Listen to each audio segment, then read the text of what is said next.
my mother was accused of smuggling landmines from Botswana into South Africa. She had never seen a landmine in her life.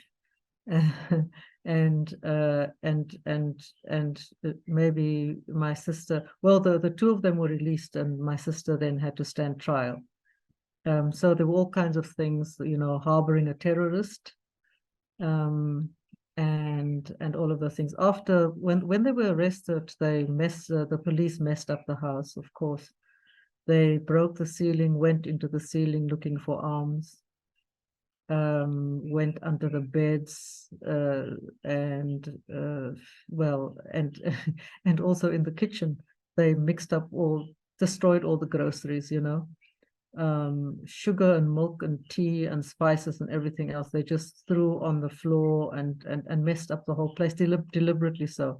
There were so many of them, armed and surrounded the little house with the police vehicles, searched, and that is what happened. And at the time, my young nieces and nephews were staying with my mother, and so they were taken as well. But they were then, taken home later that evening. They were taken home. Yeah. So they then also would be politicized.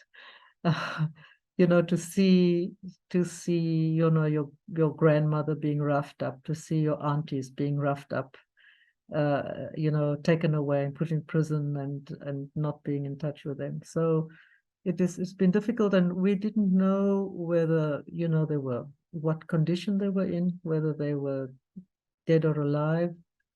And what then happened, we knew that my sister, the one who was in MK, she had a son who was about to turn 3 years old.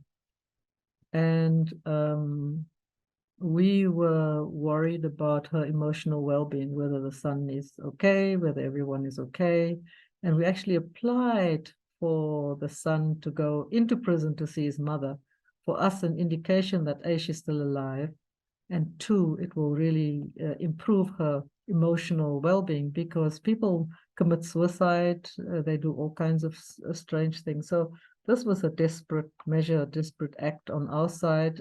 We consulted a little bit and found out whether it was a good idea, and decided yes, it was. So we sent this little almost 3-year-old into prison with her. So he spent his 3rd birthday in Paulsmoor prison.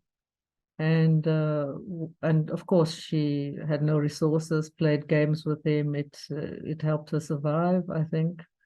But whenever he heard the clang of a gate, it reminded him, of prison and what had happened. My mother, well, she happened to survive, and we just recently found some embroidery that she had done in prison. So these are some of the things that I put in a pack for her, like cloth and embroidery and, anything that I can think of in a hurry that I put in that once-off pack. Flew to Cape Town, walked into this office and asked for, I can't remember his name at the moment.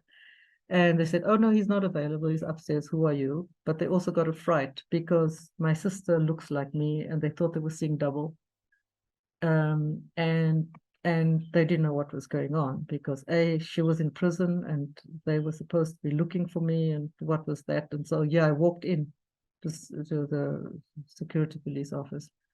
And to cut a long story short, I demanded to know where they are. They wouldn't tell me. I demanded to go shopping and make parcels for them, food parcels, like halal food, and a prayer carpet, and all kinds of other things, which they allowed me to do.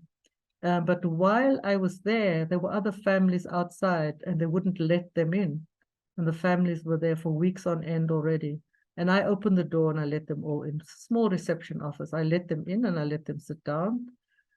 And I said, this is what I'm going to do. I joined the SABC in 1994. With the first elections. I was working for the Institute for the Advancement of Journalism, where I'm still on the board. It's a tertiary training institution for mid-career journalists, but also young journalists, but also corporates. We do training and communication training, Institute for the Advancement of Journalism. That is where I worked, setting up a broadcasting unit and training mid-career journalists. And that is when I was approached by the SABC to get involved with the first democratic elections in 1994. I was naively thrown into the deep end. Before I realized that I became the deputy editor of elections or something like that, reporting at the time to Mr. Amin Akawaya. And but the thing is, this is all new territory.